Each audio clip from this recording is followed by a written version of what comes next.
दोस्तों, आज फिर मैं आपके लिए दूसरों के पाप हमें क्यों और कैसे भोगने पड़ते हैं कहानी लेकर आई हूँ। तो आइए दोस्तों, कहानी शुरू करते हैं।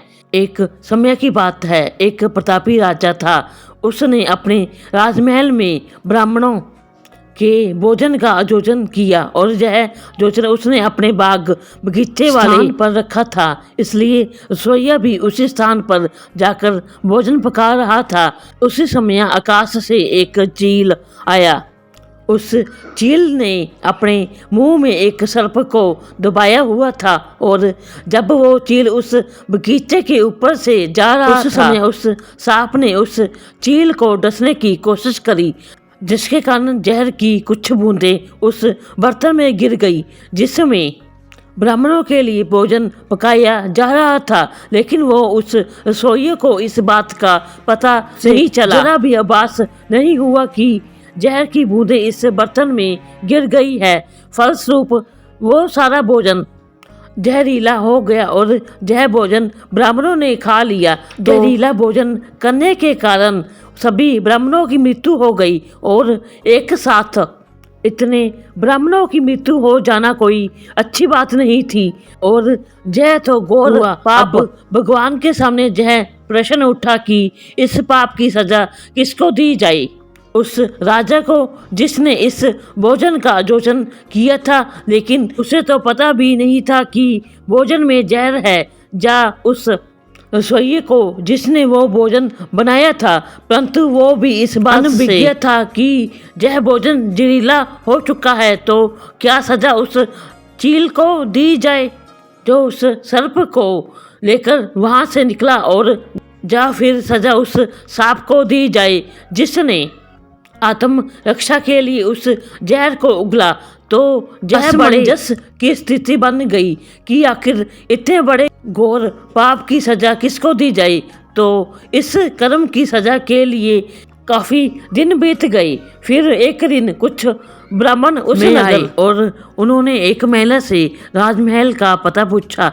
उस महिला ने राजमहल का पता बता दिया, लेकिन पता बताने के बाद उस महिला ने उन ब्राह्मणों से कहा कि आप जा तो रहे हैं राजमहल, लेकिन थोड़ा संभल कर जाना, क्योंकि ये जो राजा है ये ब्राह्मणों को भोजन में जहर मिलाकर देता है। महिला के इतना कहते ही भगवान ने कहा कि इस कर्म का फल का अधिकारी मुझे मिल गया है। तो सभी ने भगवान से पूछा कि वो कौन है। तो भगवान ने कहा कि इस महिला को इस कर्म की सजा दे दी जाए। सभी आश्चर्यचकित हो गए और वो बोले कि वो महिला तो उस समय वहाँ मौजूद भी नहीं थी, ना उसने जहर मिलाया, ना उसने भोजन पकाया और ना ही उसने उन ब्राह्मणों को भोजन करवाया। फिर इसकी सजा उसे क्यों दे रहे हो। तब भगवान ने कहा कि किसी को कर्म का आनंद जो सबसे ज़्यादा लेता है उसी को उसका फल भुगतना पड़ता है। इस पूरे कर्म में ना रसोइये को आनंद की अनुभूति हुई, ना राजा को आनंद की अनुभूति हुई, ना को हुई और ना उस चील को हुई, लेकिन इस घटना से सबसे ज़्यादा आनंद और सबसे ज़्यादा रस इस महिला को ही मिला। इसलिए इस कर्म की सजा इसे भी भुगतनी पड़ेगी।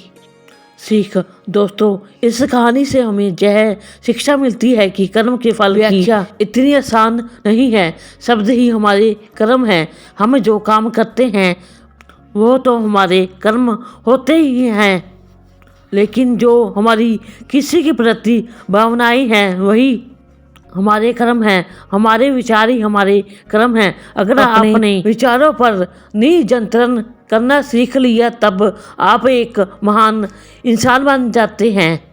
जब आप अच्छा सोचते हैं तो आपके साथ अच्छा होता ही है और वो होता ही रहेगा।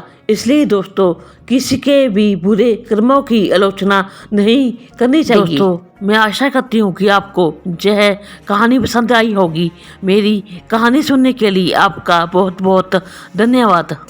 आपको यह कहानी कैसी लगी मुझे लाइक और कमेंट करके बताएं। इससे मुझे हौसला मिलता है और अपने दोस्तों को शेयर करें और मेरी गौतम बुद्ध और प्रेरणादायक कहानी सुनने के लिए मेरे चैनल को सब्सक्राइब करें और बेल आइकन का बटन भी दबाएं। हम मिलते हैं अपनी अगली कहानी में, तब तक आप अपना ख्याल रखें।